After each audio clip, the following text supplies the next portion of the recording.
The media greatly influences society. They inform people about what is happening. It permeates people's lives by creating their own criteria and opinions. In this way, the media moves the masses, creating different social movements. For over 60 years, the people of Ambazonia were deprived of such privileges. The privilege to enhance their own criteria and opinion. They have suffered cultural genocide for 6 long decades, but not in this age and not with undaunted ABC Amba News on board. You must understand that wars are fought and won in the media.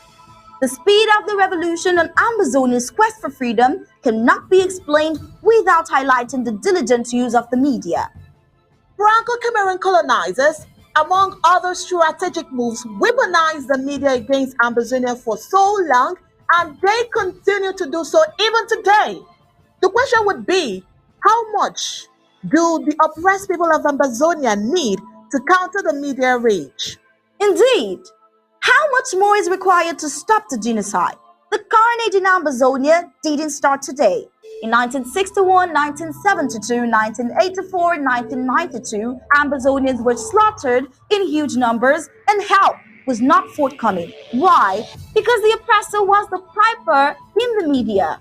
The good news is we have what it takes to dictate the pace. Right now, ABC Amba TV is taking advantage of the wonders of multimedia aggressively to inform the misinformed and disinformed with Undaunted and other revolutionary programs bringing it to the news until stories. Most importantly, to win the media war by taking ABC Amba TV into every multimedia platform. In a word, where the importance of storytelling can never be overemphasized, Ambazonians has to tell her own story, not the other way around. And like we say it always, Ambazonia must narrate her story accurately. We can do this together, you know, right? You are just a click away. Visit our website at www.abcambatv.com, and the steps are quite simple. With just a click on the website, you can become a club member with so many benefits. You can also make a one-time donation, advertise and showcase your goods and services at the marketplace on the website. That was easy, right? You're welcome on board. And thank you for opting for the winning team.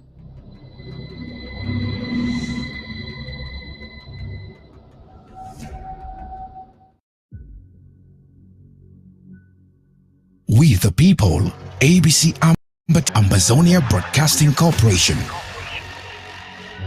The voice of the voiceless, the voice of Ambazonia, connecting the world from Africa. With untold stories, Africa's best.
Good evening and welcome to Undaunted, bringing into the news untold stories.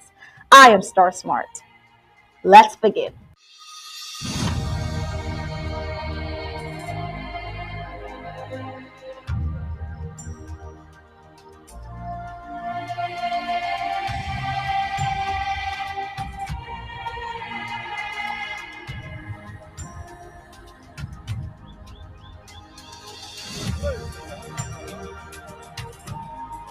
The Department of Education and Strategic Collaboration Desk on Thursday, 25th August 2022, stated the official position of the Amazonian interim government on the subject of school resumption, with a highlighted point saying although the shutting down of schools is not a policy of the interim government, the Department of Education and Strategic Collaboration Desk endorses this decision because the safety of Amazonians is more important.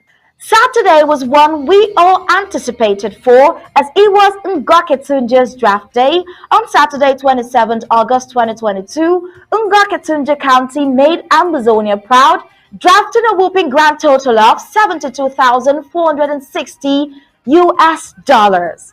In the midst of all the happenings in Amazonia, the ARFs demonstrate strength with their feat in Bafoot and Manu County. We'll get into the details of this story, but first, let's get the prime headline.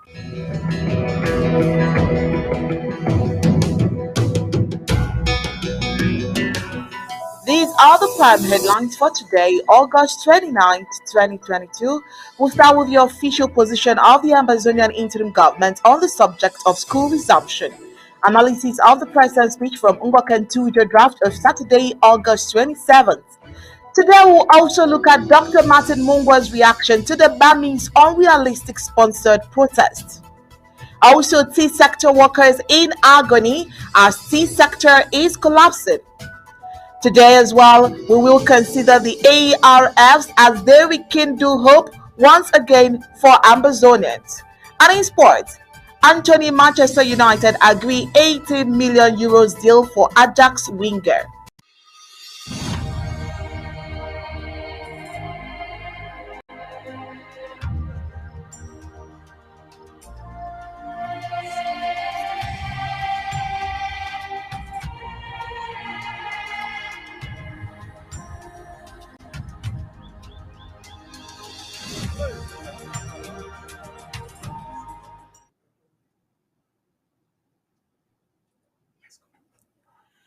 As we're seeing Ngoketunje flourish with 72,000 US dollars drafted one night, and the Amazonian Restoration Forces demonstrating bravery, excellence, and might.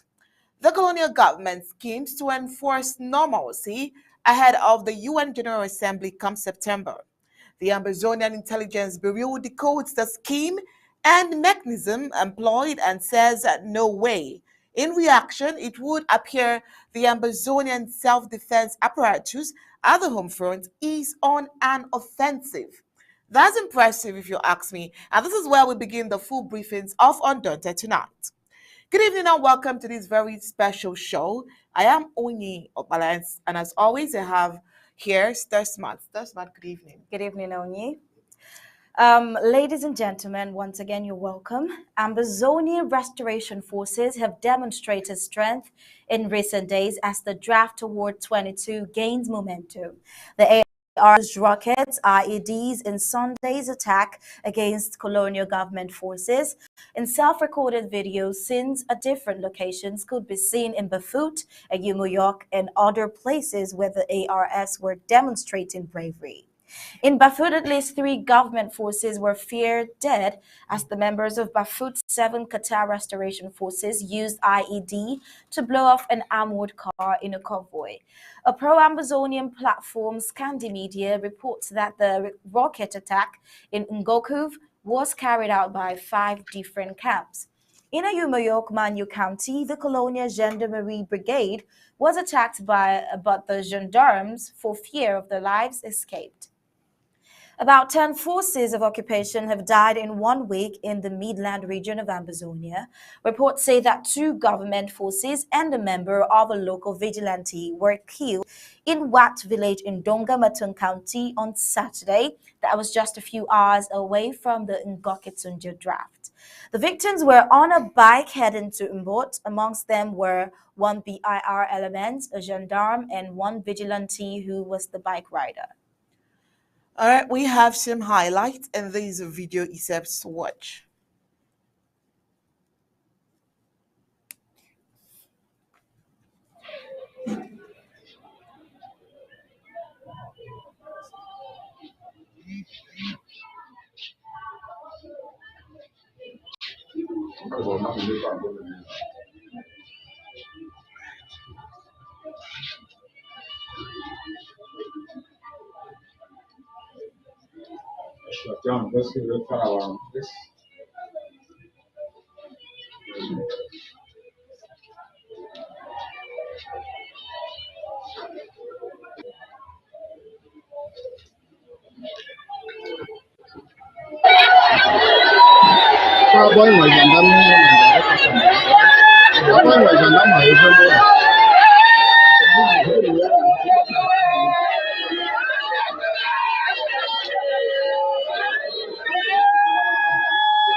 This Colonel Wonyo, the Colonel Cross, the Commander Confident. Today, 28th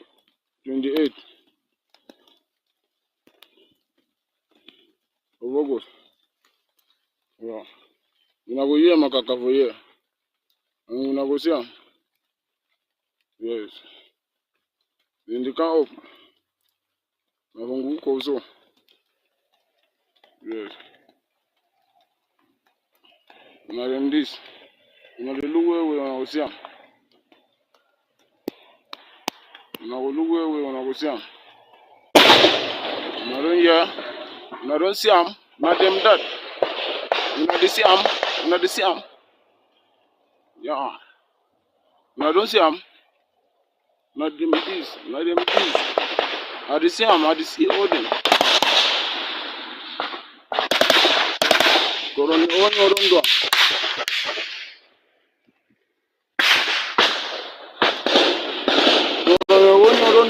Corona Onyo don do am. Una hear makaka. Una hear makaka. Una hear makaka. Una hear.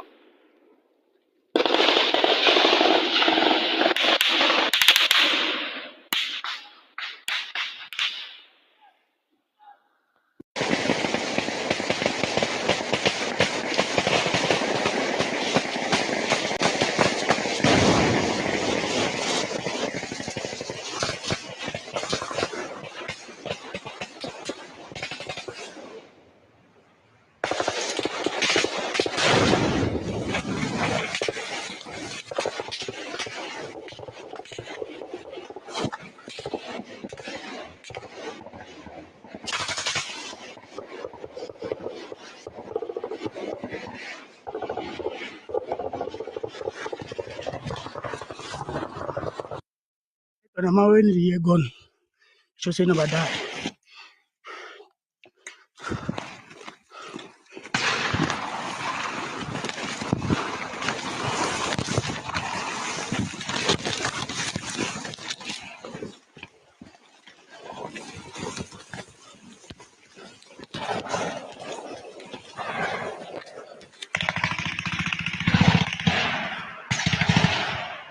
Okay.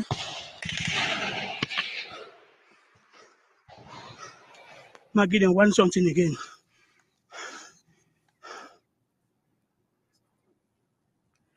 On Tuesday, You've seen the video for yourself. Well, on Tuesday, August 23rd, the day after Monday Ghost Town, the people of Mbengwi were rallied at their local market called Mbon Market by one of the enemy soldiers called BIR to threaten them to disobey Ghost Towns and resume schooling. Mbon Market is a popular market around Mbengwi. Mbengwi is in Netherlands and is the capital of Momo County and falls under Menemo local government area. Here's a narration by one of the people who were present at Mbon Market on that fateful day. I'll read that. Population of Mbengwi rallied at Mbon Park today and was addressed by a BIR element. He says he's not threatening but warning that ghost towns must stop in Mbengwi, says from next Monday all people must come open their shops or else. I know some of you already have your grievances. Don't call me to kill an innocent soul, the BIR element cautioned. And he says, quote, in Pidgin, no call me, tell me, say, them don't pass. Call me now for tell me, say, na them this for so and so place. This was what he said also in Pidgin. 682583182. It says this is a number the BIR element gave as its number anytime the people have something to report. Now, in a military tone, he addressed the population repeatedly using must. Ghost town must stop. Schools must resume in Mbengui. On several occasions, he also used I insist, meaning he's not joking. It should also be recalled that Amazonian activists used force and threats plus the guns to compel the people to respect ghost towns. Now, the military, BIRs to be precise, is also engaging in the same tactic to stop the ghost town and school boycott. Not respecting the new order given by the bees will be interpreted as having sided with Amazonian agenda, and it is likely a price will also be paid for such. It was one of those rare moments the people of Mbengui had a taste of totalizing military governance. Just from the tone, one could sense danger where you either dance according to music they should start playing or face their wrath. No municipal authority like mayor, MP, or administrative authority like DO, SDO accompanied the bees on this sensitization threat talk. They got everybody out of the Mbon market, all the shop owners around Mbon Park and environs, bike riders, drivers, and many others to the arena near the monument where their address was made. He spoke to the population in English and Pidgin. There was no room for any questions, meaning they simply came to firmly pass the instruction. Monday remains a decisive day in Bangui since the struggle started. Now he continues to say, as soon as more people in the diaspora saw these pictures, especially members of the Menemo local government area under the leadership of Chairlady Sylvia Nanji, they went into overdrive calling their people to educate them about the importance of ghost towns and why they must respect ghost towns and not to listen to the enemy who is only out to kill them. Countless audios, messages, and videos were made and spread throughout all the Meta forums, followed by personal calls. Our defense team was alerted and they took certain measures to alert our people and warn them not to disobey ghost towns and not to listen to anything coming from the enemy. After putting in all the efforts, today, Monday, this is what he reports, August 29th, proved decisively that the people of Mbengui are determined. They obeyed the ghost town 100%, defying the enemy and telling them that they own the land and the enemy will not succeed in their evil plans.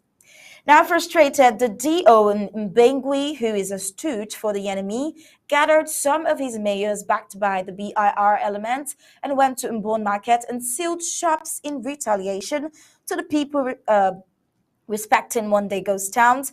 But we will continue to educate our people and we will go after all those sellouts and blacklegs in Mbengui who are threatening our people with will be identified and dealt with. This is what he continues to say. All those colonial administrations in Mbengui who are making the lives of our people miserable by sealing their shops, forcing them to stop ghost towns and resume schools, we will go after them. The people of Mbengui and Momo in general are determined and we will take our country back. Now, that is a brilliant report coming in from Menemo local government area. Photos and videos of the successful ghost town today are here for you to watch. And right after that, we will get a live update from the defense chief of Menemo local government area. Just watch.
Okay, like we told you, the defense chief from many more local government areas is here with us this evening, and he will be talking to us about giving us a live feedback on that report we just gave.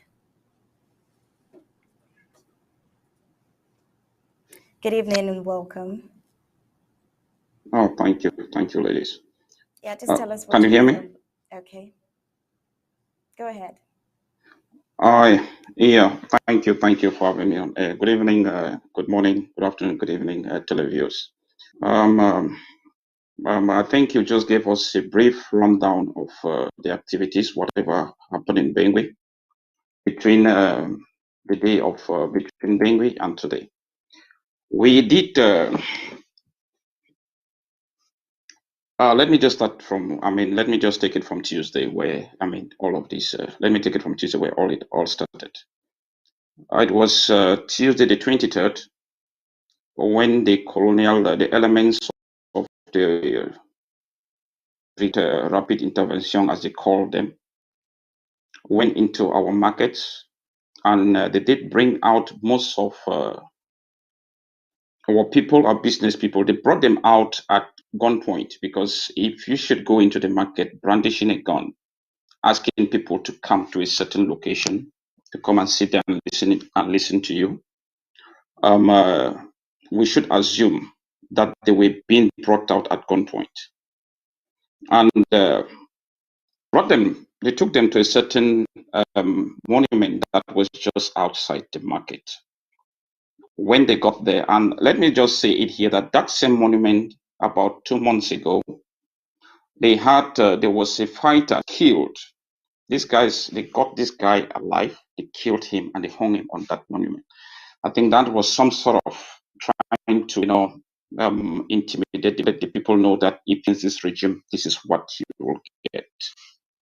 So they brought these people to that same location, and he started lecturing, telling them that, just as you said previously, we are not threatening you. We just want to tell you that you people must stop this. And he continuously used that word must, and I insist.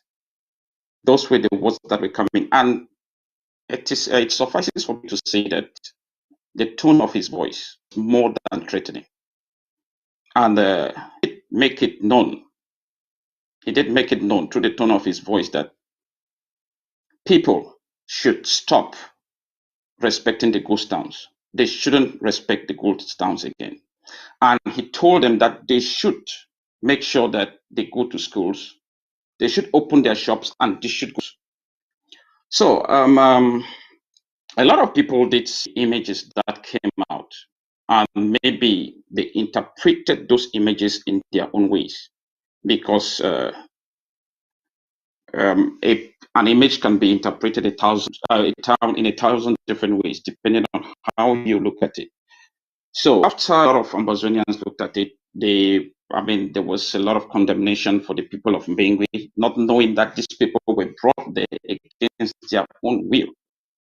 I don't think they could have maybe made an announcement and said that maybe or somebody wants to talk to the people of Bengue and we're going to come out. I don't think that would have happened.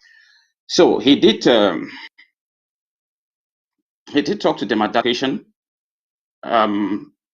the bees, without any elements of the Jews and so on, like the Jews or the mayors. None of them were present on that particular occasion. So after the talk, the people went back into their various, sheds and so on. That was on the 23rd. Come on the 27th, the Geo from Bengui, and that was the mayor. They did exactly the same thing. They went into the markets again, brought out all of the business people that were there. They brought them to the same location and did the same thing. The Geo started by talking to them in English, telling them that, okay, you guys know what? The Amba boys are non-existent here. You people are free to do what you want to do. Open your shops on Mondays, go to school, do whatever you feel. I mean, it is, but don't do yourself. They are not there. So go about your usual business. After talking to them in English, I think he did talk to the mayor to talk to them in the dialect, of course, which he did. So when these people, when they left on that day, I think a lot of them, after listening to the very first person that spoke, and after the bees came and spoke to them on the 23rd, these guys, they came on the Geo and the mayor came on the 27th. They actually did, it occurred to them now that that was a threat, and that if they don't open their stores, maybe some other thing might happen. We did, some of them went in there and they even packed some of their things out of those shops, knowing that there might be repercussions if they don't obey whatever that colonial regime. Some of them did remove their things from their shops to the maybe to various locations, and we got the information. We got information from them. We cautioned them, as we told them that they should stay calm. We have boys that might take care of the situation. So, what we did was, for those that we knew that could maybe, because in every situation, I think like the mayor, he has relatives, he has some friends, they have some of them that actually may go out there to defy our ghost town. So we did send out flyers, and there was some other we did organize some other thing with our defense, with our fighters, of which I might not share the details. So we did send out, we educated them, not whoever. I think there was a writer who said we use what guns and what to take care of. I disagree with that narrative. I think what we did was what our sister wrote in that narrative, that we did educate those our people. We educated them the importance of obeying those sound of course. That was what so come today, a lot of them stayed home. I mean, all of them, excuse me, the whole place was ghosted. All of them did stay at home.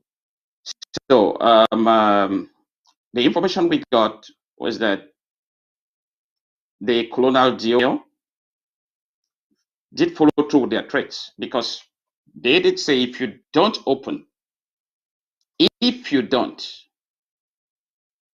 will be consequences. So they followed and they were selling some of those shops. So some of them are already empty, because some people had already removed some of their things from those shops.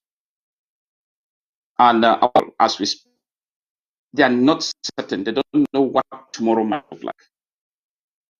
They have stood with this government. They answered when they were told to stay at home. They had been doing that all along. But this time around, they came in threats. They want people to do what the colonial regime is at all costs. I said no to that. They will not take that. So we will be talking to them come tomorrow. And if there's any other thing, we might will be coming up to inform the Ambazonian people. So I think that was a brief rundown of the situation we're having in Benue. Presently, their shops have been sealed, and we know that the colonial geo might want them to come up and maybe we are afraid locked up. We don't know what will happen next, but we are for the situation. So thank you so much. Okay, so I'd like to confirm from what you said, like even after the threat, purportedly at gunpoint, the people of Minimal still respected the ghost town. That's what you said. I want to be clear on that. And yes, they did. We could see from the images. I mean, the town was totally ghosted. Wow. And okay, and how about the beers? Like, what did they do in regards to them disrespecting their threat? Well, for that, I think we'll find out tomorrow because we're at home. Okay. When they come out tomorrow, of course, most of them are afraid to come out tomorrow. When they come out tomorrow, that's when what will happen next. Okay, at least we've seen the thing they did by locking their shops, sealing it out first. Well, like I said, tomorrow we look forward to getting more details in that regard. All right. Well, do you have something to say, Oni? Yeah, they were locked up Yes. by the mayor. Before he They did locked up goes, by the we mayor. want Yeah, they were him accompanied by to the police. react to an Yes. audio. Right. So we'll play an audio for you, sir. We just want you to react to this audio. Just listen to this audio and react to it.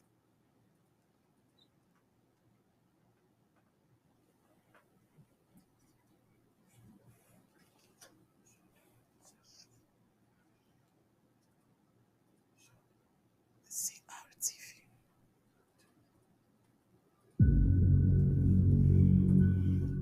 We the people, ABC Amba TV, Ambazonia Broadcasting Corporation. The voice.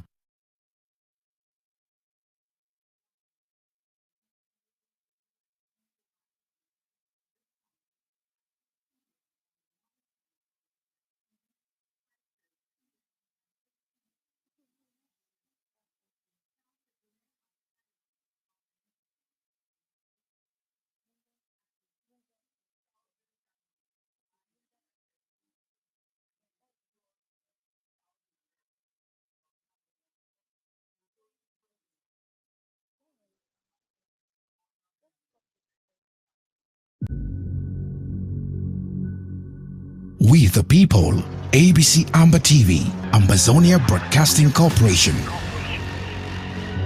The voice of the voiceless, the voice of Ambazonia, connecting the world from Africa.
All right. You would want to react to that, sir. So serious apologies for the initial mistake of the first Yeah. video. It was actually Dr. Mungwer's audio we wanted you to listen to. Oh, okay. That's fine. I think being in this DNS, I know about what he's talking about. Let me say this. Well, first of all, I want to congratulate the people of Tunisia for a successful drive, and to follow up by saying, the forces that we've got there, the forces of Tunisia under FM7, they're one of the best units we've got in Amazonia. It's one of the best units. So they showed upon that they it's not a surprise to us. We know how good they are. And I think La Republic, they know how good this unit is. For them to sit down and make plans that they'll be coming in from 4 different directions, are they kidding? Let them go try it. Let them go. Those are fighters that are well trained. And if they should get in there, let me say it here, a lot of them will not be going home again. They will be carried back to their homes in bags, in body bags. We are in touch with them. We have that intel. We are continuously updating them for them to know that these people are on their way.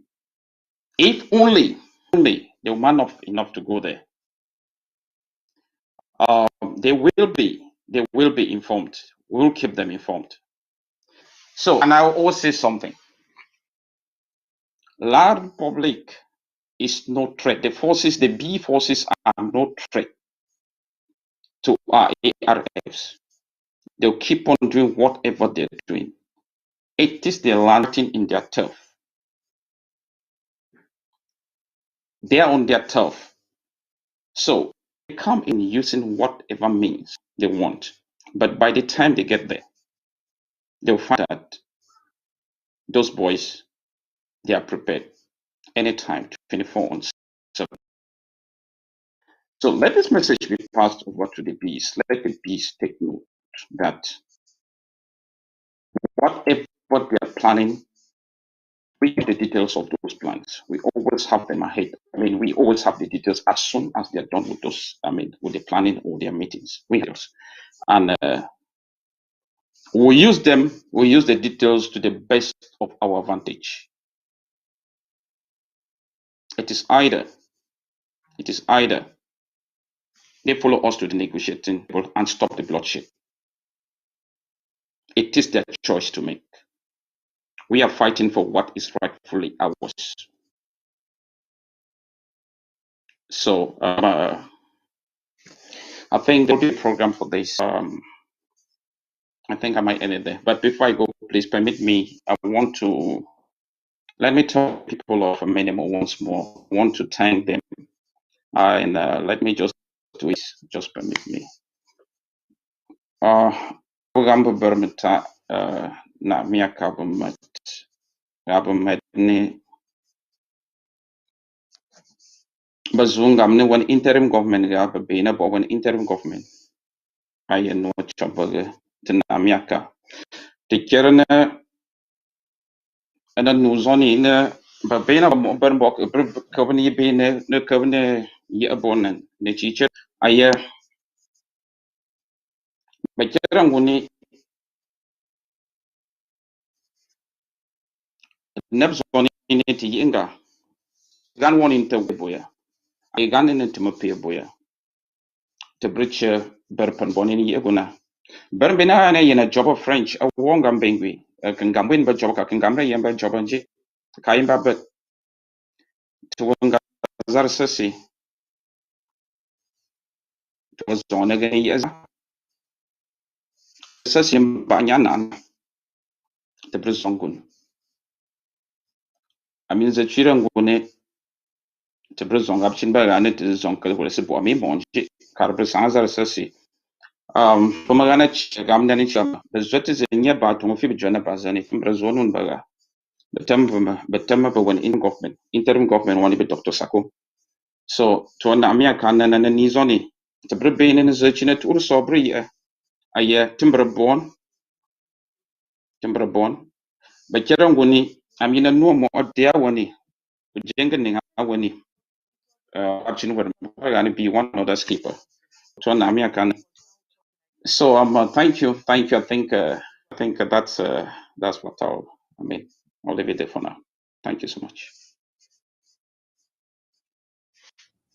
All right, thank you so much. We'll definitely come back to you some other day to see the reactions of the bees. We want to see their reaction. Thank you so much for making yourself available today on Undaunted.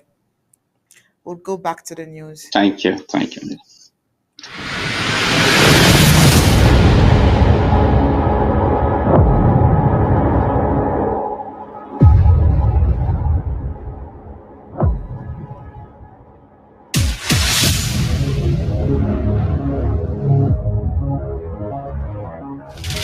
You're watching the People's Television, ABC Amba TV, the voice of Ambazonia. Stay tuned. For the past 5 years, schools have been shut down in the southern Cameroon's Ambazonia due to insecurity and unsafe environment for both students and staff. It is not a secret that La République du Cameroon military has taken over some school buildings in southern Cameroon, Ambazonia, and is terrorizing students, staff, and civil population.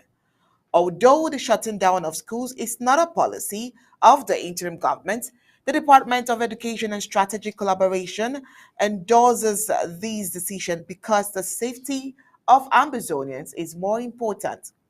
It is a decision and desire of the DESC and the IG in general to see all schools open with teachers and students actively involved in the teaching and learning activities.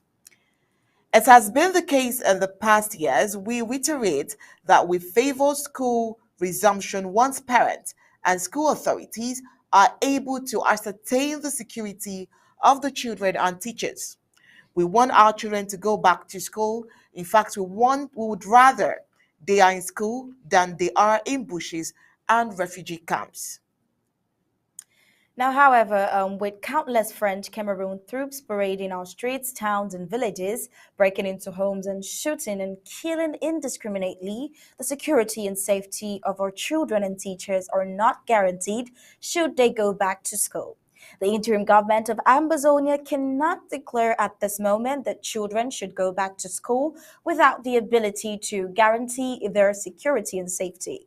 Therefore, as we approach another school year, we wish to state once more that our position has not changed from what it has been for the past 5 years. The desk is thus calling on all parents not to put the lives of their children at risk given the prevailing circumstances.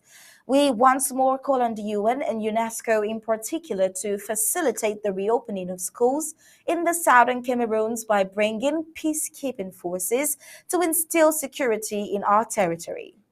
The desk has prepared a masterclass curriculum, which we are ready to provide to UNESCO to facilitate learning until such a time when negotiations will be finalized.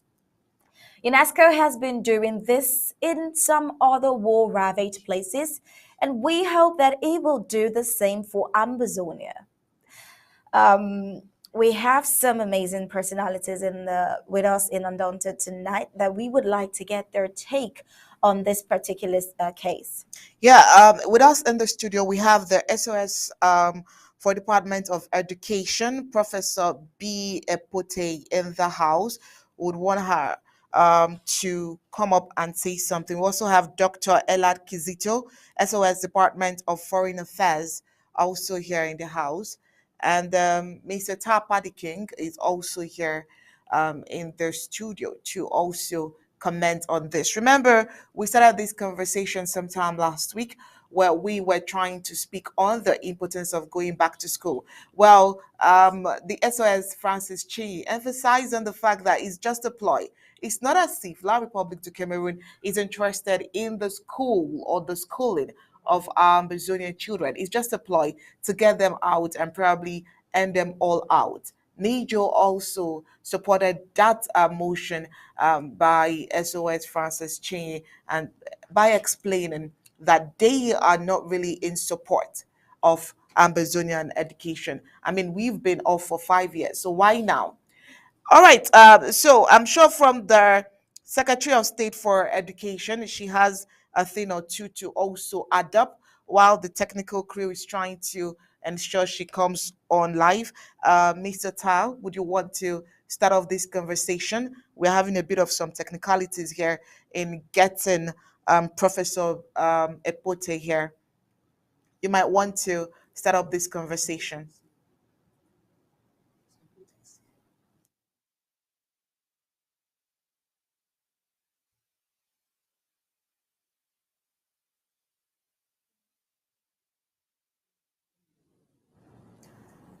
Mr. Tal, you may want to check your audio. Okay, thank you for that.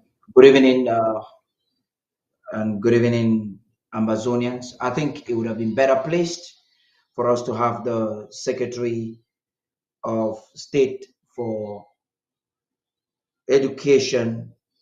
I can see she's online now, so I want to verify to articulate on government position. But to chip in what I have understood for at least 3 years, the interim government has been constant with their position when it comes to school resumption. The interim government is categoric that the decision is left for the parents because there is war in Amazonia.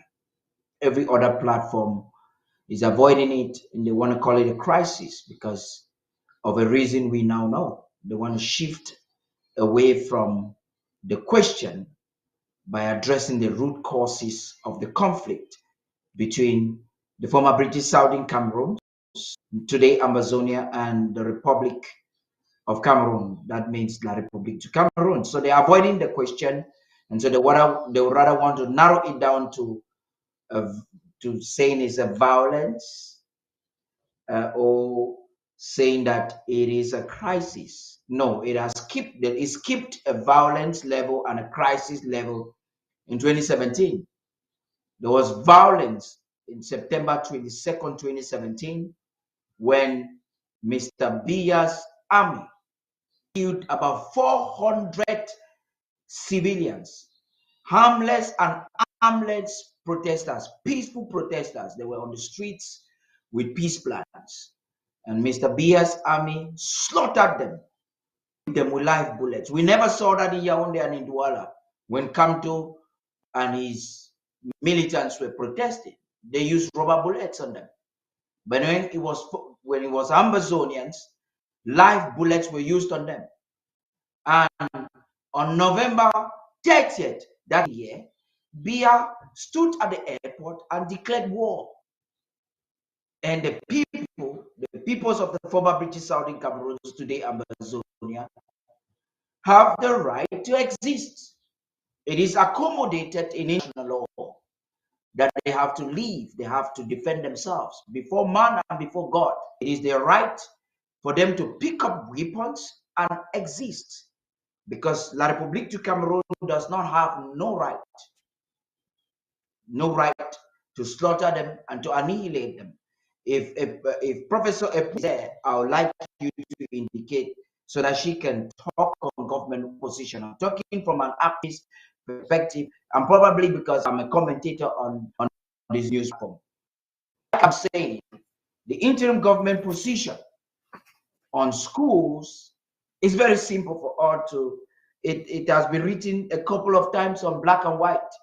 Unless you don't understand the grammar, and then Professor is here to that, not me. Thank you, Professor, for being this interesting program. Go right ahead. Thank you very much, Paddy, and thank you. Yeah, I can hear you. Can you hear me? Yes, I can hear you very loud. Audible? Go right ahead. Yes, you're audible. Yes, go right ahead. Your audio is good. Oh, thank you so much. Thank you, Paddy. Thank you, our anchor ladies. I'm sure I think you were having the an issue position for a of the second. government. Go ahead. Yes, I can hear you now. Yes, I was saying that the position Yes, of go ahead. the interim government is clear on this issue of school resumption. We want our children to go to school. I mean, we all know that we want a solid nation. If we want to be a developed nation, we have to invest in the education of our children. Any nation that is thinking of being a nation that is to be reckoned with has to invest in the education of its children, who are the future of the nation.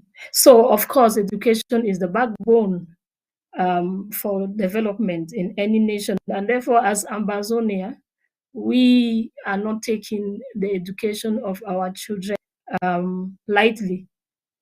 We want them to go to school, and we want them to have a solid education.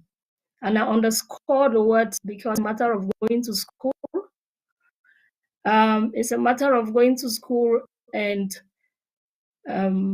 being sure of the kind of and the quality of education that the children are getting. We don't want our children not to be at par with children in other parts of the world. As we all know, if you want to be whatever you want to be, whether be it a medical doctor, be it an engineer, be it a minister, whatever you want to be, if you don't have a solid educational background in that field, you can't. There is no way you can give your best. If you can't give your, there is no way the nation is going to benefit from you. So, do not misconstrue the IG's concern about the safety and security of our children and the teachers to be that we don't care about their education. We want our children to go to school. And that is why we are calling on the UN and the UNESCO in particular to come in so that we are sure that our children are safe, the teachers are safe, but most importantly also that they are given the education that is necessary for the 21st century. We have a curriculum that is already designed for that. So once more, the IG position is clear. Our children, we want them to go to school. But the situation right now on the ground does not favor them in terms of their security and safety. We all are aware of how schools are being attacked, how children are being killed and molested, even staff. So we can't pretend that these things are not happening right in front of our eyes. And as much as the international community is keeping quiet, they know and they are seeing what is happening because these things are not happening in hiding. So we are once more putting this to the parents to say, you and of course the parents and the school authorities, to say, you look at the situation and assess it yourself and see whether the safety and security of the student staff is in place. If those are not in place, there's no need for schools to reopen.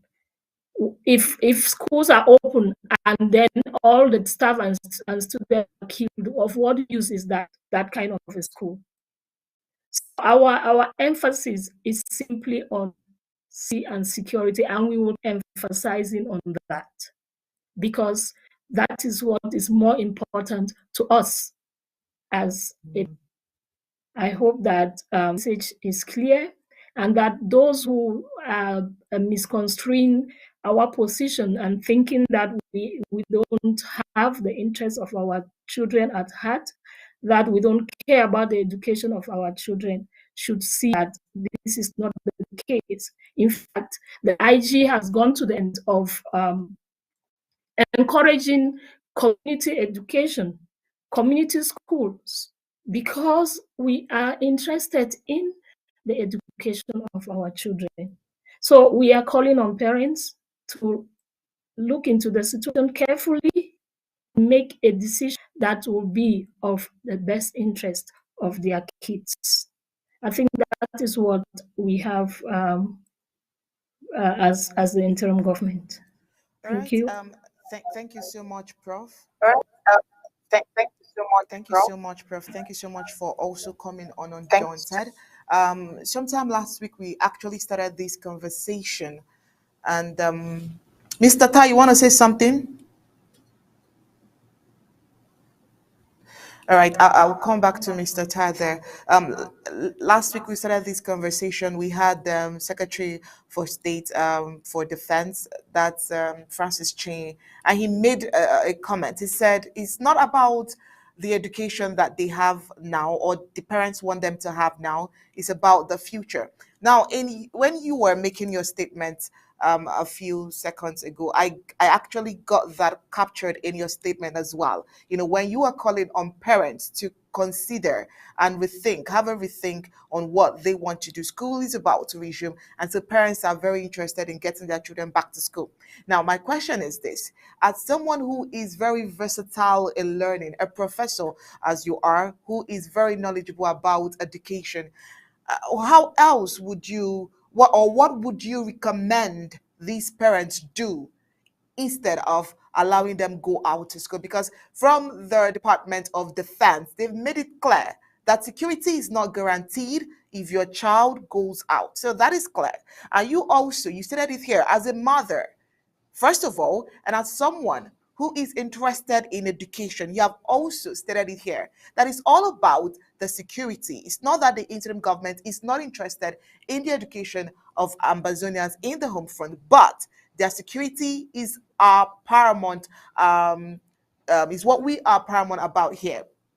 So now, as someone who is interested in education, I ask again, what would be your solution to parents in a time like this when they are having options of having their children go out or not?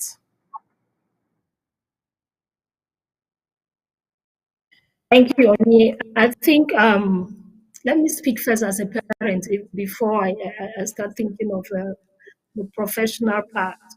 As a parent, I will not want to jeopardize the safety and security of my child.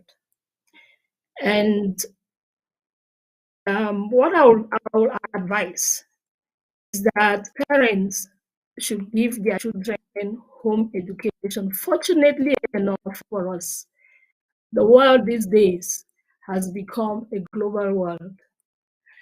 The child study at home and study in the same way, get the same skills, knowledge that a child who is studying in school is getting. So let us go away with that mental thinking that the child has to be within the confinement of a four room whatever classroom, and that it is only then that it will be considered that the child has gone to school.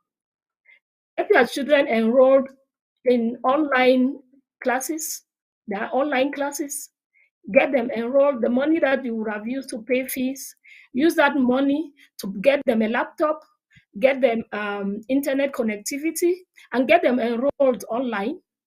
Let them do. There are free online classes that are happening, that are given to children. Let them get enrolled. Let them do home education, and then from when things will be normalized, as we are hoping that in the very nearest future things will be normalized, we will be able to assess the children And then based on the assessment that we are going to get for those who want to go into formal education, they will be placed at various levels. It wouldn't matter whether you had seen, the four walls of a classroom or not. Once you come in with skills and knowledge that permit you to be placed at a certain level after evaluation, you'll be placed at that level. So I'm calling on parents to take advantage of the technology world in today and get their children enrolled in online classes. If they want it to be formal, they can, for them to get certificates and what have you, they can actually enroll them in schools online, and they'll get certificates. But there are also those free online school facilities that are there for parents. They can access that, and like I said, at the right time when things will be in place. We are not going to say somebody who has never gone to school, you have to start from grade 1 or whatever. We are going to do an assessment, and based on your knowledge. I really want to come in there. Now, you spoke about online. That's exactly where I was coming to. I remember during the time of COVID, the world at large embraced some form of online education. Good, very good, ma'am.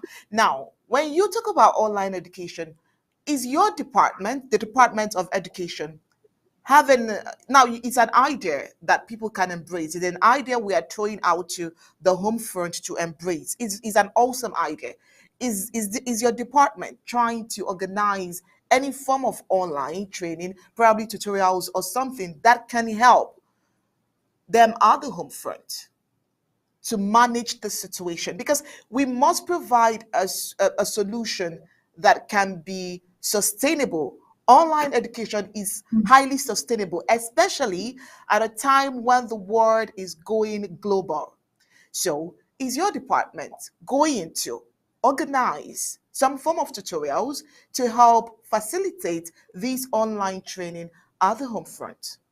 This can help the parents relax a bit. I'm sure it will work. But how is your department going to help to facilitate this, please? Thank you, Onye. Yes, indeed, we are working on how to implement this particular idea or encourage parents to go this route or this route. In fact, we are working on something right now which I wouldn't want to divulge here because it's not yet complete, and we are also still doing some consultations. So I wouldn't want to bring it here when I haven't consulted all the relevant stakeholders.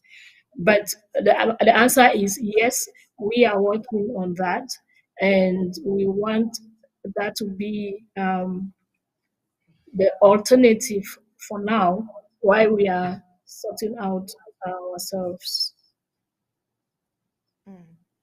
All right, all right. I really hope that we get to get that information probably before the set day for the school resumptions. This is one of our utmost priority now. I mean, the set day is for September 5th, if I'm not mistaken. So I really hope that your department, I know that your department is highly capable of handling the situation. I really want to wait on the report that would be having. I mean, this would go a long way in ensuring that there is security for our brothers and sisters back at the home front.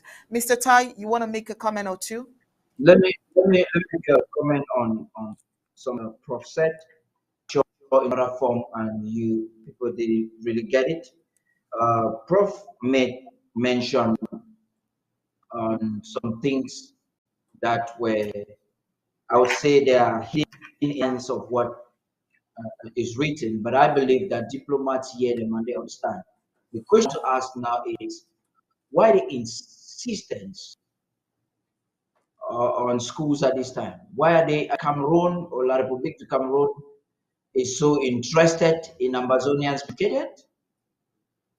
This is the same administration that would have to kill Ambazonians when they requested.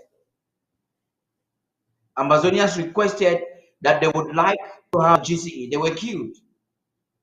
After independence, it took close to 4 decades for the first Anglophone university to be in both Cameroons. So why are they all of a sudden interested in the education of Amazonia? Do they really want Ambazonians to educate themselves? So Prof said something. Prof said, we do not just want our students to study any nonsense, any trash. And that explains where the immediate causes of this war started. I wish Dr. Ellard was here to add on some aspects of this. The root causes of the war in Amazonia is because the colonial master and their proxies in Yaoundé thought that one of the ways to keep us forever slaves to take our education, destroy it totally and completely.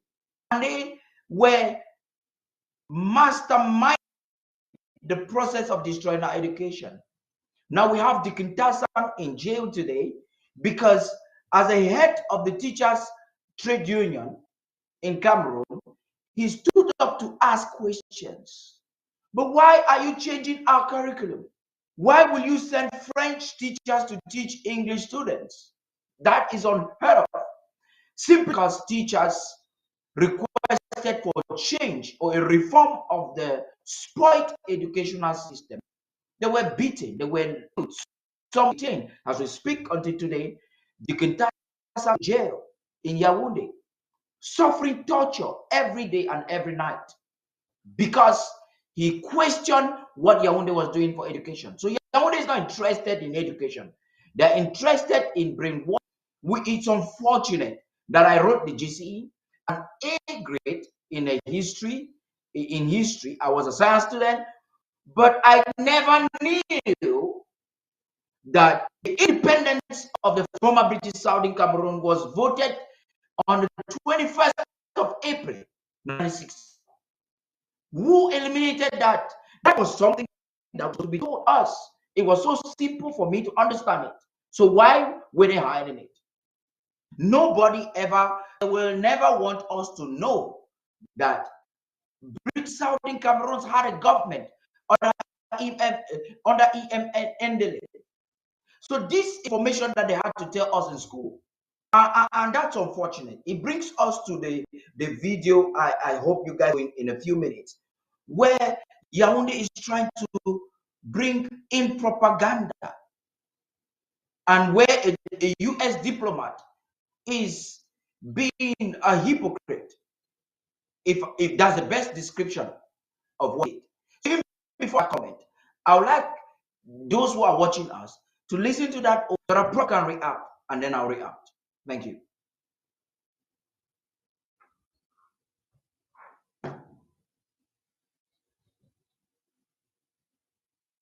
Coming back to your dialogue question, whether you call it a dialogue, a conversation, a discussion, the point is peace can only be achieved peacefully. Before this interview comes to an end, we will talk sports. But one of the issues when it comes to the Northwest and Southwest equally, and I've heard this conversation from several people, they say that there is a portion of the Cameroonian diaspora living in the United States of America foiling all of this. And Yaoundé says that from time to time she has written to Washington to have these people liberated, that she qualifies terrorists, creating chaos, and that they even go against the rules and regulations of the US Patriot Act of 2001, and which you know clearly better than I do. How do you respond to such comments when you look at what they do on social media, for example, Facebook, YouTube, Twitter, which are basically American companies? So I have seen a lot of the videos that you're referring to, and I am very troubled by, and we all should be troubled by, videos where people are calling for violence, where people are suggesting that killing students and preventing them from going to school is somehow a valid approach to resolving underlying social concerns. It isn't, and it never will be. The people in the diaspora, be they in the United States or elsewhere, who have been calling over the past several years for violence, need to stop. There's no question about that. This is what I was saying a minute ago. Violence is not the answer. Violence is never going to be the answer. People need to have a peaceful conversation. Those who are encouraging attacks on schools, the burning of hospitals, the shooting of people who violate these imposed regulations by the non-state armed groups, those calls for violence just need to stop.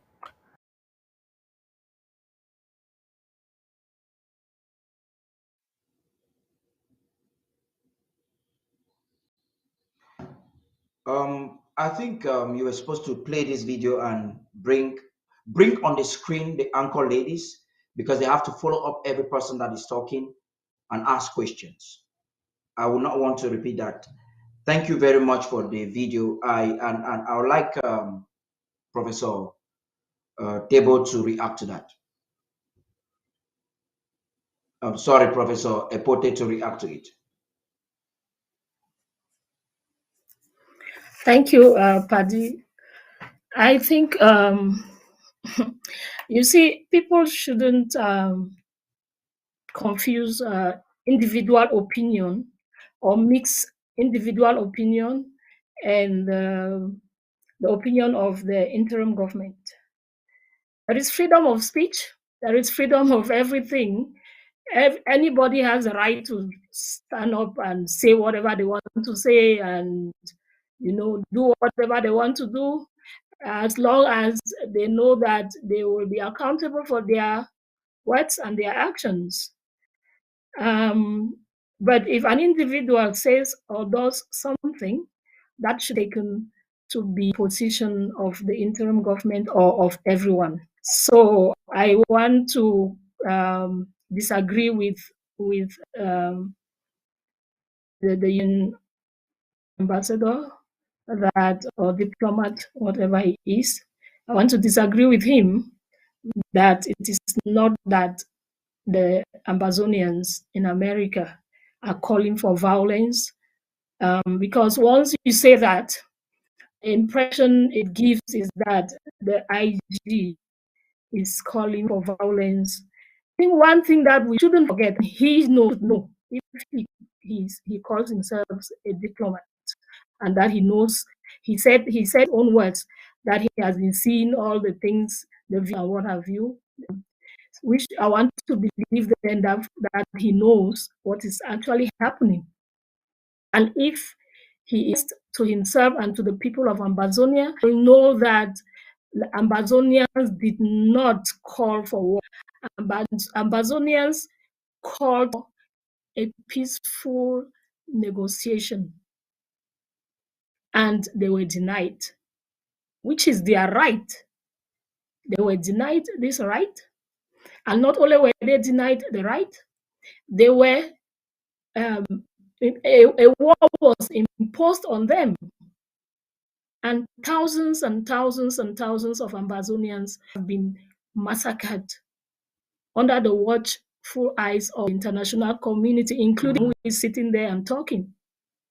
If he is honest to himself, to his country, which is like a watchdog, and to the Ambazonians and to the La Republique that he is talking with, if indeed he is honest, he will tell them to stop what they are doing and go to the table for negotiations. And in fact, agree on a peaceful separation. We did not ask for this war. We asked for something which was our legitimate right. We came into a marriage of 50-50, and we in the course of the marriage, we were being treated as second class, and we are saying we don't want that marriage anymore. It's not conducive for us. It's not serving our purpose. We are not benefiting anything from it. We want to divorce. It's as simple as that. All we need to do is to come to the table and discuss on the divorce terms, and then we go our separate ways. As simple as that. So let him be honest to himself. Let him be honest, Ambazonia, be honest to La Republique, and let him be honest to his country, America. All right. and he will see that we did not bring this on ourselves. It was imposed on us. All right, Prof. B. Yeah, I'm sure you've seen the video, and that is what you're reacting to. There are some phrases that I took, cognizance of. The term where he used the people who have been calling for violence, that one you mentioned, and the part where he says imposing these regulations, non-state armed group, they need to stop. When he says imposing these regulations, I'm sure by that he means the lockdowns, the ghost towns. That's what he means by imposing these regulations. And when he says non-state armed groups, he probably is talking about the ARFs. What do you think from everything he has said? He obviously is not in support of Ambazonians. So what do you think informed his perspective to come down to this conclusion? Thank you. I think he listened. Like I said before, he's not been honest. I want to believe that he's not been honest. I want to believe that he has the right narrative. But let me give him the benefit of the doubt that he is speaking to the La République and listening to their narrative. And so their narrative is probably what has influenced his position and made him come up with those statements. But I think as a diplomat, he should listen to the narrative of it. You don't just get up one morning and you just start doing things for doing sake. I mean, when you see someone, doing certain things, you have to ask yourself questions. What is behind this? What led this person to do what? I mean, we have been with La République for how many years? Why is it that suddenly this is happening? You ask yourself those questions, and then you try to get real answers, not answers from one side, and then you take the narrative on one side and make conclusions on it. So it is either he has been listening to the narrative of La République, and he has made his conclusions based on that, or he knows the truth. But sometimes diplomats can be what they are. For one reason or the other, he may want to please his counterparts. So I want to give him the benefit of the doubt to say he has been listening to La République narrative, and that is what has clouded his judgment and made him come up with those conclusions. I will call on his indulgence to also get the narrative from the perspective of Southern Cameroons.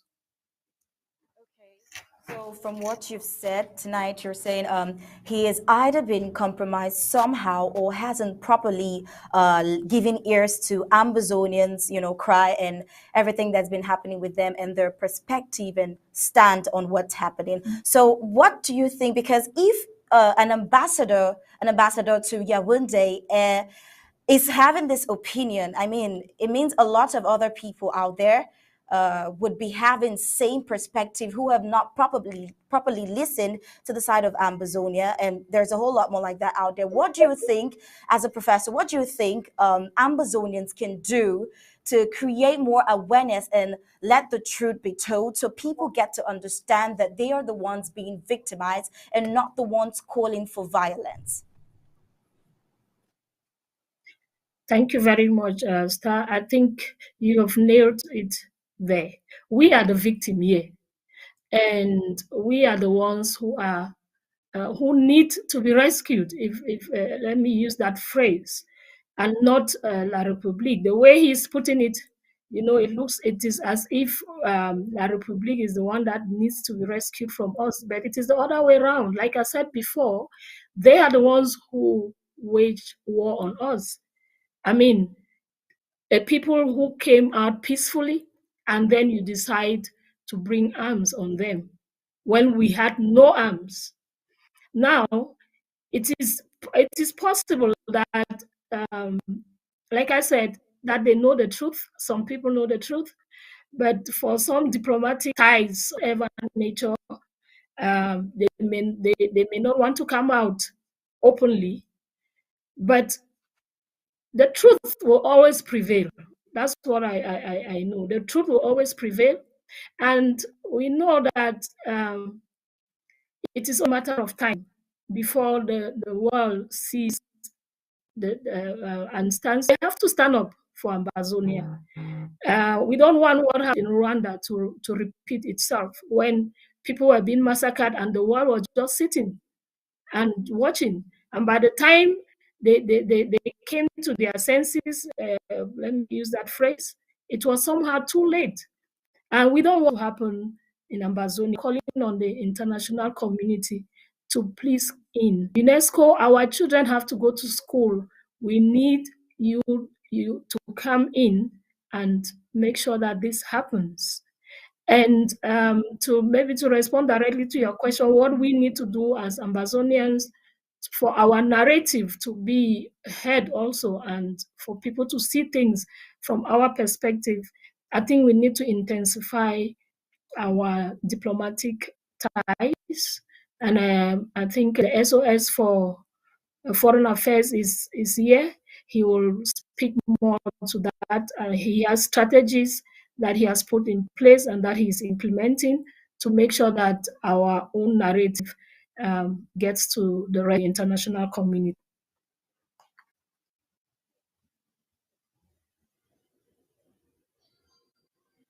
Yeah, it's unfortunate that we will have to have some of this delay we're having now.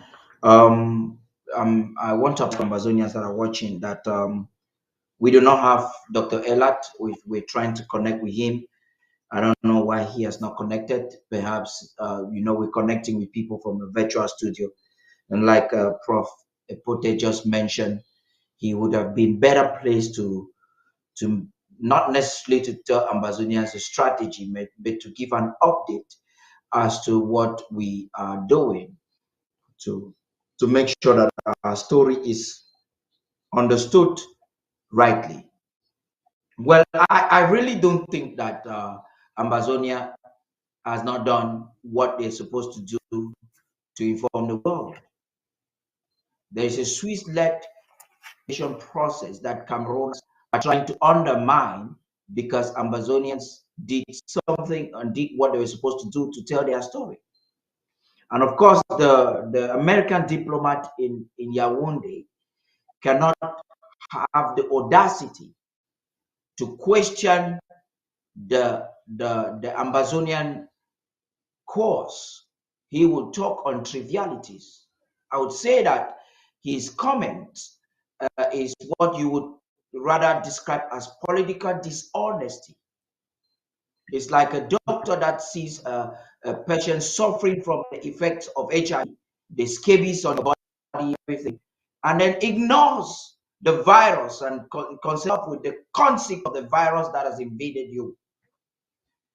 The purported violence that he is claiming, and that CRTV, the Yaoundé's propaganda machinery, is wanting to hyperbolize in recent times, is the consequence of the problem.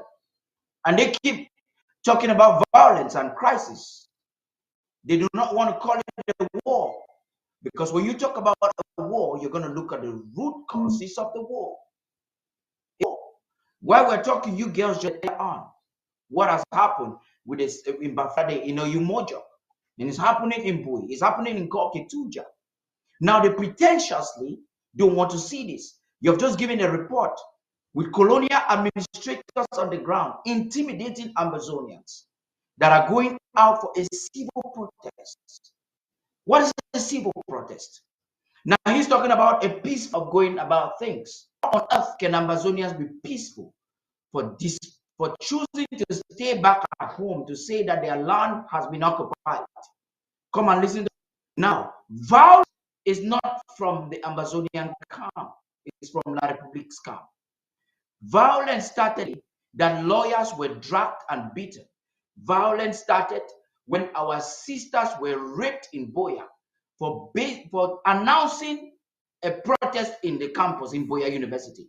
They did not even start the protest, and gendarmes went into their dormitories or their hostels and beat them up, raped some, robbed them in mud. That was when violence started.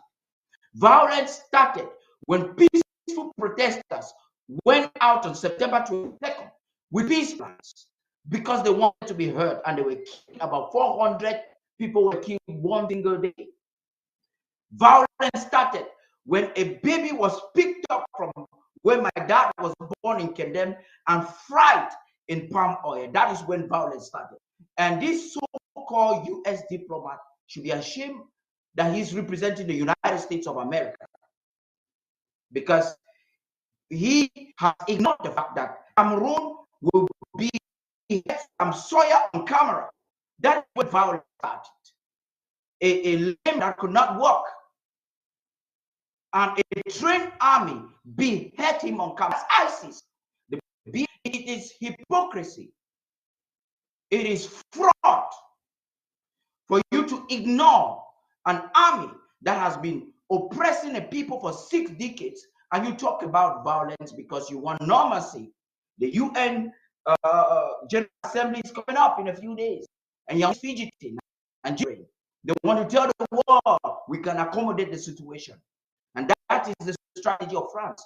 But they're going to fail because the Amazonian Restoration Forces are isolating their self-defense apparatus on the ground. No emotional, it is emotional blackmail. And emotional blackmail will not stop this genuine cause. Unfortunate that we will have to have many more lives because of the hypocrisy of the international community. I think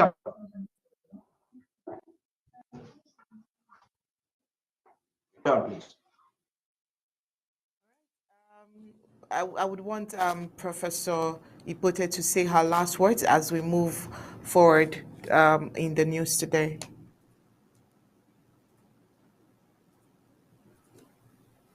Prof, please. Thank you very much, Oni.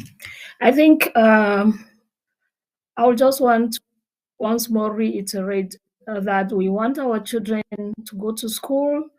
As you read from our statement, we would rather have them in schools, in the bushes, or refugee camps where they are currently found. We are therefore really calling on United Nations to come.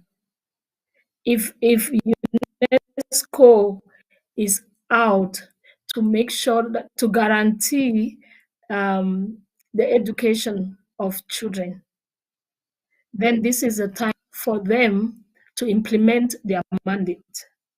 We are calling on them, and even UNICEF, to make sure that they assist for our children to go to school or to study in a peaceful environment. That is all. We just want the safety and the security of our children and the teachers. And we have this appeal. We hope that it is not going to fall on deaf ears. Thank you.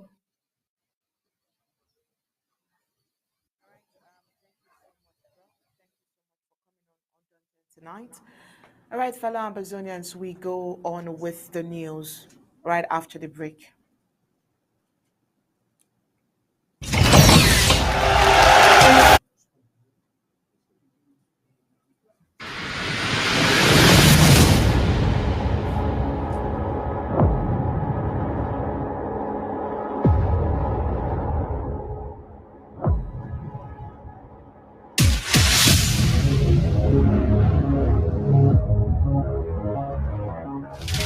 You're watching the People's Television, ABC Amba TV, the voice of Ambazonia. Stay tuned. On Saturday, we reported a sponsored protest by the Bamis. We reported Kemi Ashu's view as well as Mr. Taz. Today, we will expand that of Dr. Martin Mungwa. In order for an economy to thrive, you need consumer spending, government investment, government spending, and net exports. Because without these, there is no economy, which means there will be nothing to export. These are the words of Dr. Martin Mungwa during the pre-draft show for Ungo Kentuja, where he highlighted that the challenge is not with Ghost Town, but the fact that La Republic du Cameroon has nothing to export because of the dwindling economy they operate already. Now, he also gave some deep meaning to the protest. He emphasized that the protest is wider than just people going on the street with placards to have their businesses and shops opened. He thinks it's based on instructions to have consumer spending in place. Yeah, Dr. Martin Mungwa mentioned that the idea of people protesting in the streets is to create a consumer spending mentality so that people will start spending without even the government involvement and investment, and with that, there will be nothing to be achieved or exported. He also expanded on the subject matter. He feels it's political rather than economical.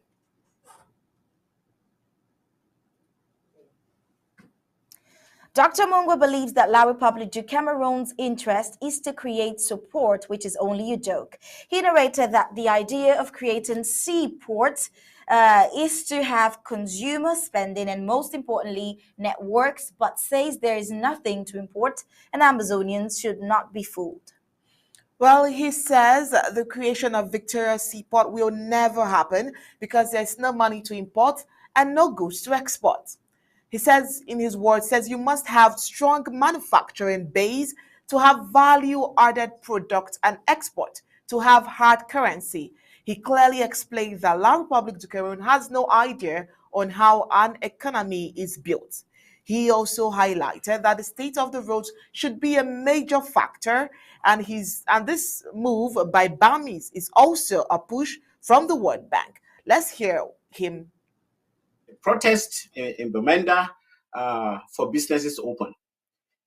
Ambazonians, this is a very, very important information I'm going to give you. It's much wider than just people going on the streets for businesses to open.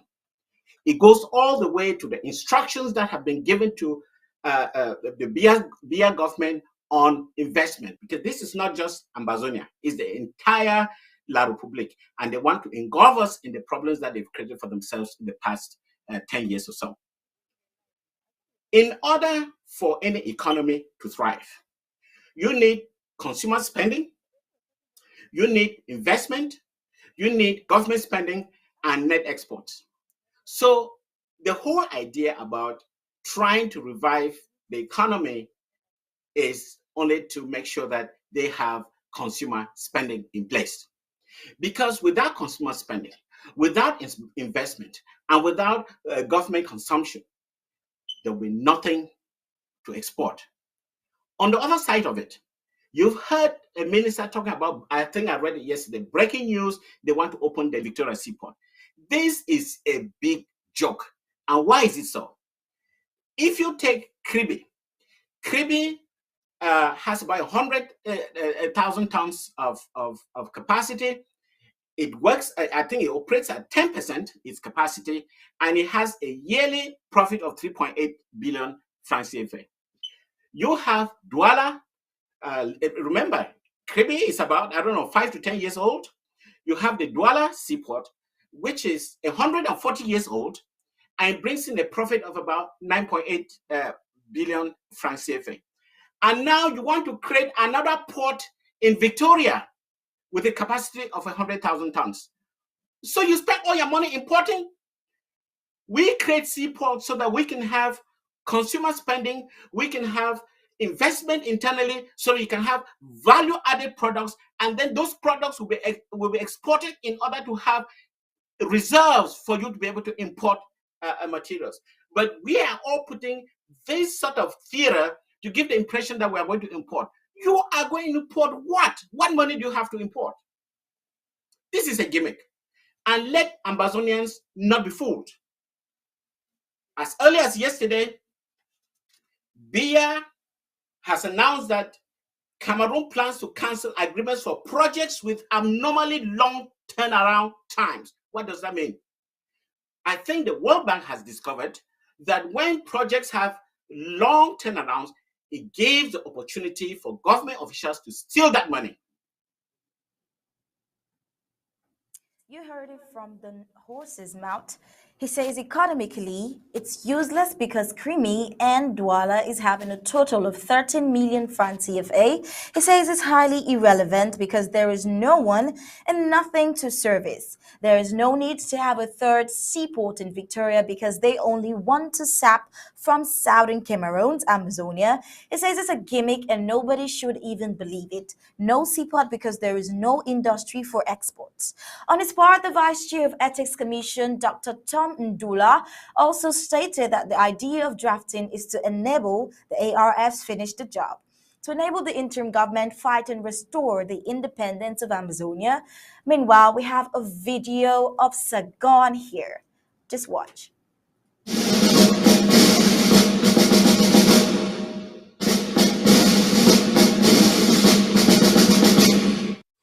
Ambazonian people, them as a loruna. Na Sagon the talk. It want time for show una. Some selected few them out of where we get them. And this one so for una. Me gonna check what you wanna do. Mona forget that selfishness, that wicked people them, that shit no why blast them, that coup plotters them, that bad people, that materialistic people them. We all their own about find and money. They forget about people them way they don't lose their lives. If you check about General Spoiler, we don't go. If you check about General Man Pass Man, if you check about any, you will see I'm saying now people that are picking them. And as them go, we still there that's so. Now commando them this.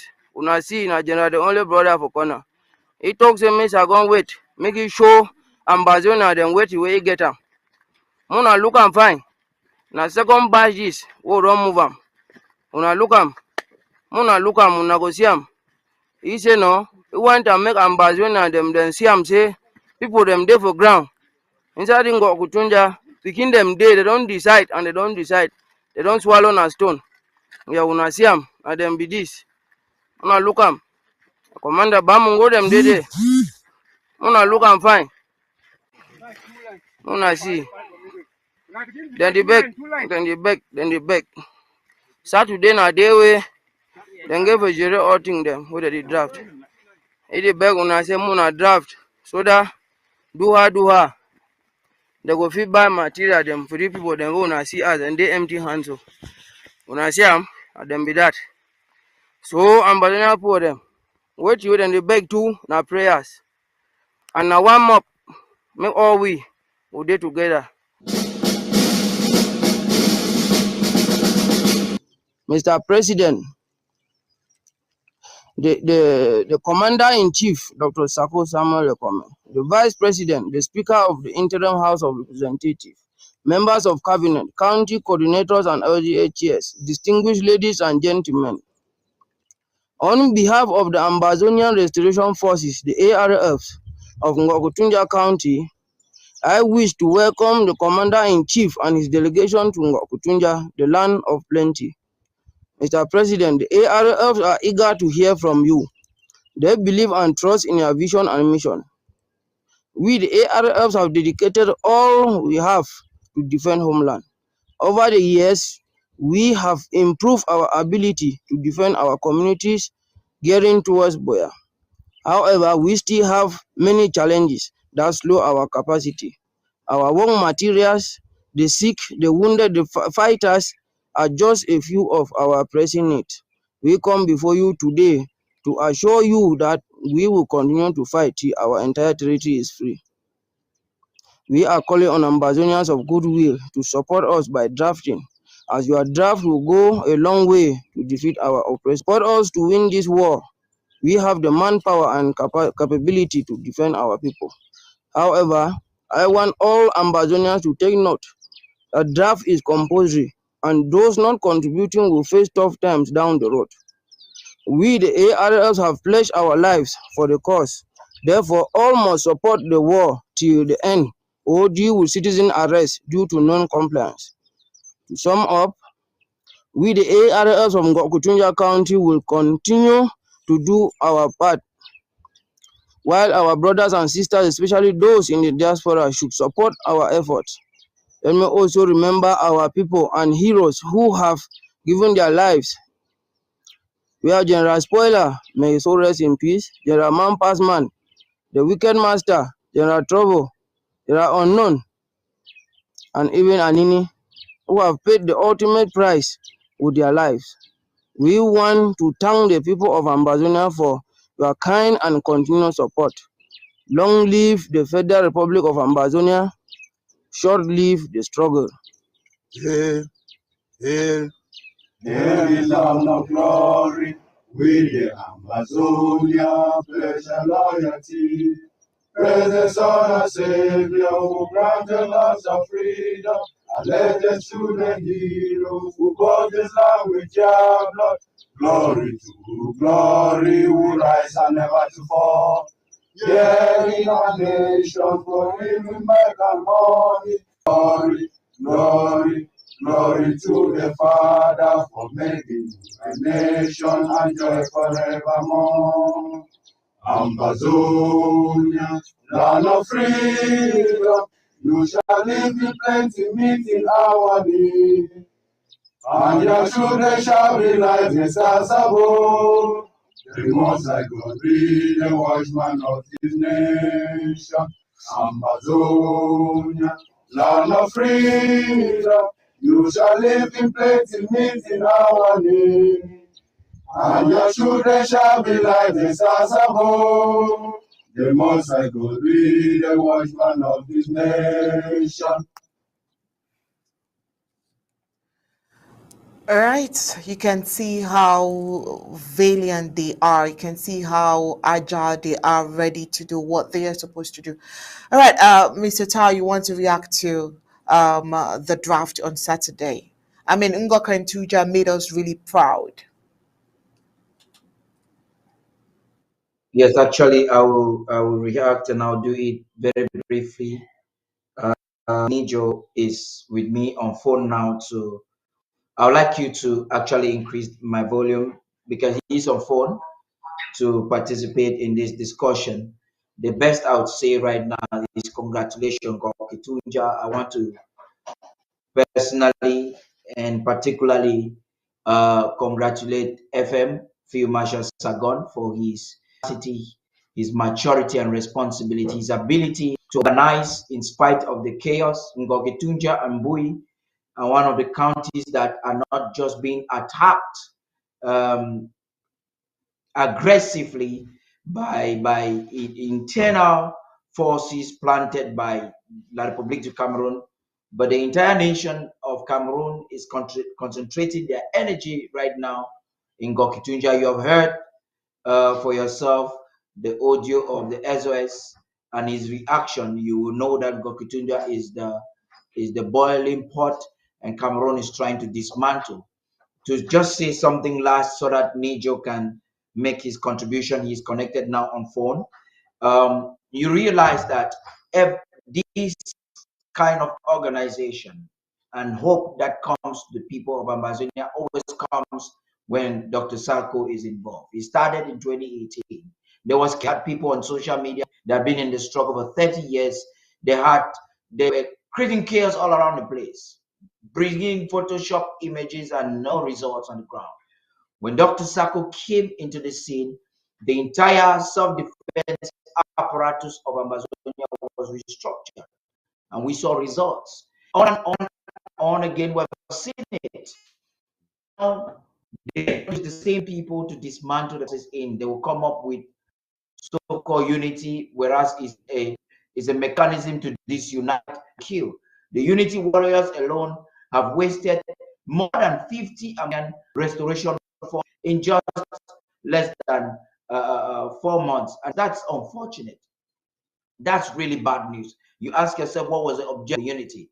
And this is what you see in Gokitunja today is the handwork of what you would want to call the president's basket or lava storm. That is a proof of it. Nijo is here, the Secretary of State for Resource Mobilization. I'm sure he wants to make a commentary I'll request that you increase the sound and the volume is on the call so that they can hear him. Nijo, Ambazonians are listening to you, please. Greetings, sir. Greetings, Comrade Fadi. Can you hear me?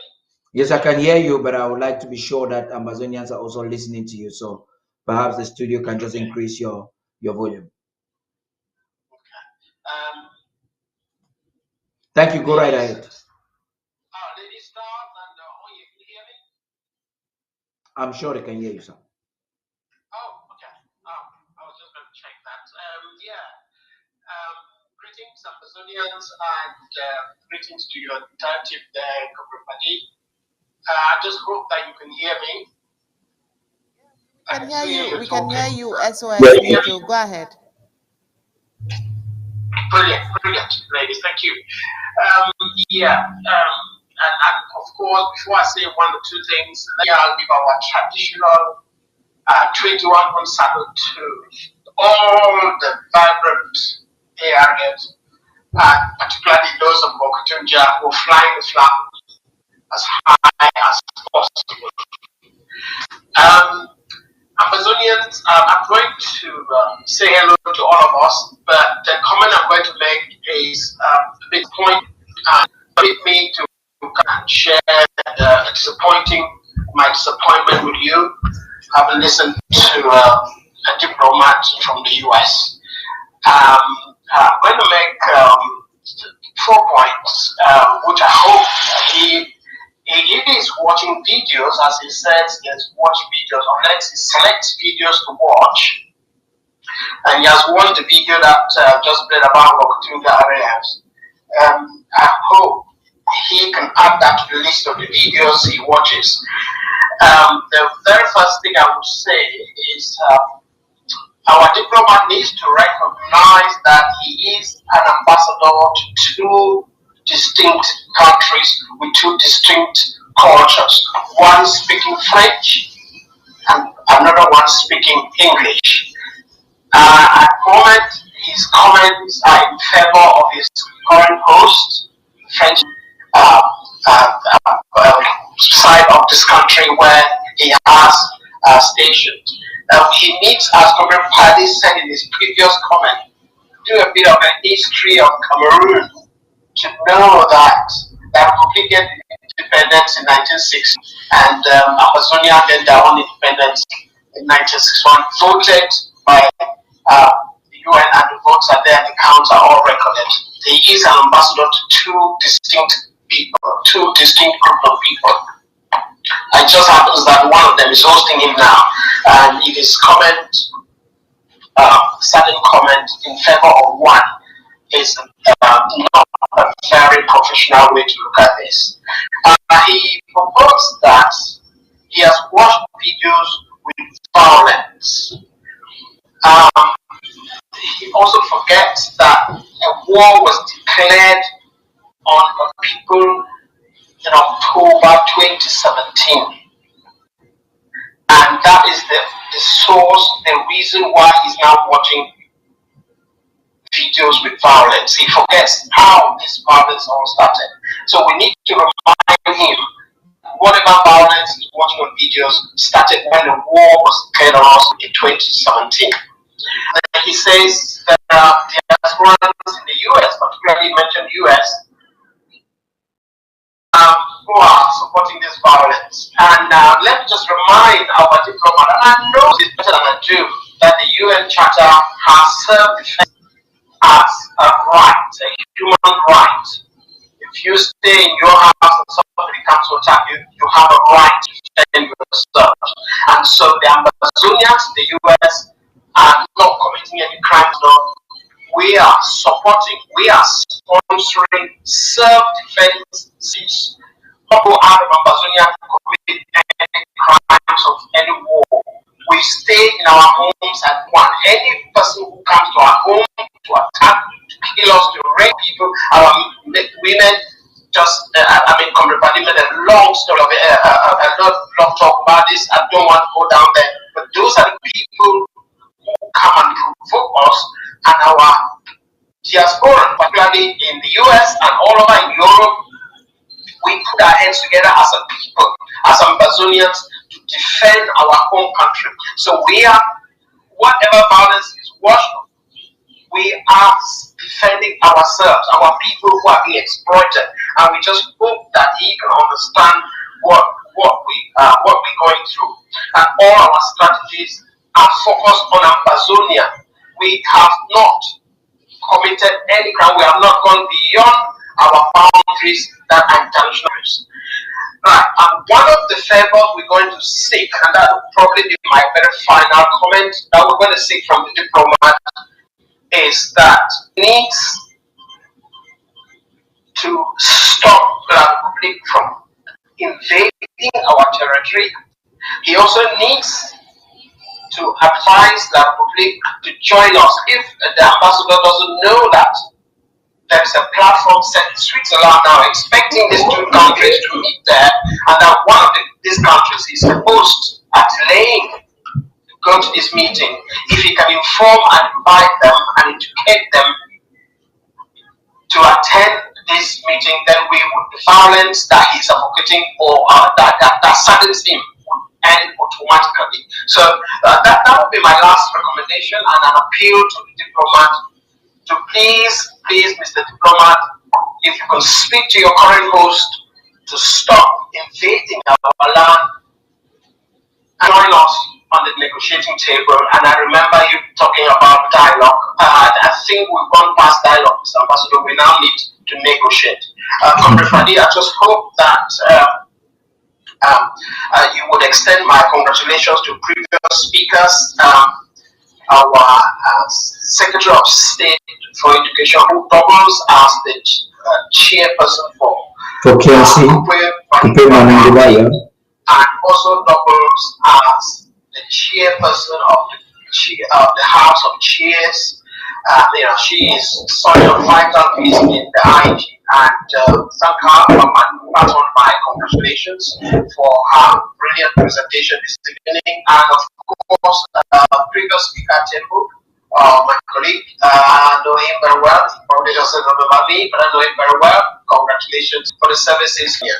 So this is all I'm saying, and of course, congratulations to our team in the ABC, of course, the House. Any questions I'm happy to take, but those are the points. If you can send this to your diplomat, please, that Ambazonians really need him to help us get that to the negotiating table in Switzerland and stop invading our land. Thank you. Yes, thank you very much, Nijo, for that input there. We'll be rounding off the news at this part. Tomorrow, we will definitely need you as we break down the president's speech on Saturday prior during the draft and get into the video we've just watched on Sargon and other defense calculated things. They will also bring the SO right after myself and maybe some others from Gokitunja. I don't think we will need an official from Gokitunja since Secretary Mungwa is himself from Gokitunja, but I would like you to give us update on the ambience of the draft. We can see how many people were inspired on Saturday. We saw many doubling their draft because of the hope that came in from FM Sargon. So please, tomorrow, thank you. You're always available for us. Today, since they wanted to talk to the diplomat, we didn't have you. And I'm glad that you, and in spite of the technical hitches we're having, we could still we'll conclude the news at this particular time. You know, now when I teach me, you, the elders, have taught us. My mother taught us that if you want to feed a child well, you give food, you don't give too much at the same time. The Ambazonian public has actually been well fed by Undaunted. We want what we said today to stick into the minds and the souls and the spirits of those who are watching us. And tomorrow we will come up with the rest of the news. We had much for you, but we didn't know it was going to be so appetizing and the consumption was going to be so much. Thank you very much, Nijo. Perhaps a concluding statement as we run off the news now. Thank you, Comrade Buddy. You can count me in, of course. It's always a privilege to join your wonderful team. Okay, thank you very much. Yeah, of course. I will talk about the draft tomorrow. But as I was saying, today was mainly to air my disappointment from a learned diplomat and particularly one from the US. Please, if you could, we just hope that it follows ABC. We also hope that Secretary of State Dr. Elan will get through to him and inform him of our request. That all we need him to do is get that public to stop invading our land and get him to get that public to meet us on the table in Switzerland. Thank you. Thank you very much. Thank you. And to crown it all up, the diplomat in Yaoundé cannot claim that he is not aware that the embassy in Yaoundé has received a petition from the interim government and that the US government has details on whatever is happening in our home territory. And they understand that we as a people are an independent people with our international branding and we are free and that we are merely defending ourselves. Thank you, and over to you, ladies. Congratulations for staying strong tonight. Bye-bye and good night. All right. Thank you also, Mr. Tad. Special thanks to all of our analysts tonight, and most importantly, Nijo, who came in almost when we're done to still contribute to the conversation this night. Thank you all. All right. And finally, sports.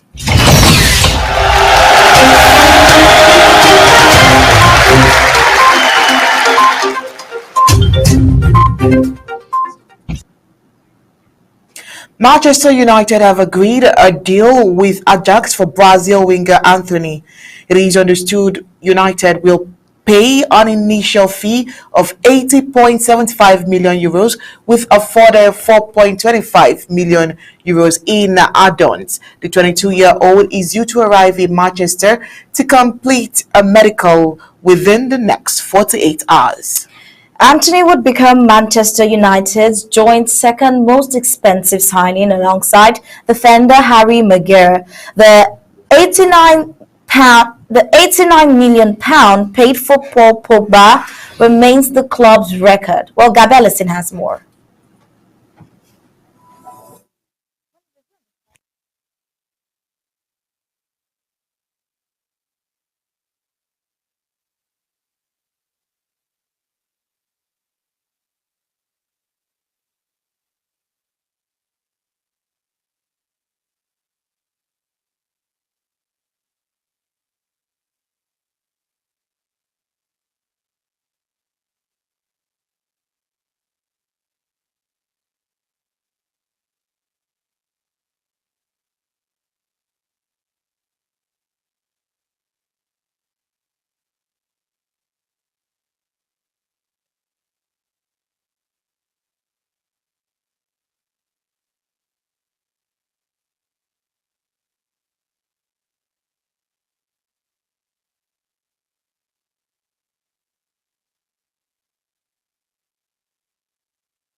our sports report, we have come to the end of Undaunted tonight. But before we go, here is a recap of our major stories. Tonight, we looked at the official position of the Ambazonian interim government on the subject of school resumption, analysis of the president's speech from the Ngoketundia draft of Saturday, August 27th. Today, we also looked at Dr. Martin Mungo's reaction to the Burmese unrealistic-sponsored protest. T-sector workers in agony as T-sector is collapsing. The ARF rekindles hope once again for Ambazonia. And in sports, we told you that Manchester United agrees €80 million deal for Ajax winger. And that was it for tonight on Undaunted, bringing to the news on top stories. On behalf of my co-anchors, Smart and the entire Undaunted crew, we say thank you for tuning in. We'll leave you with ABC Amba TV images. Good night and God bless you.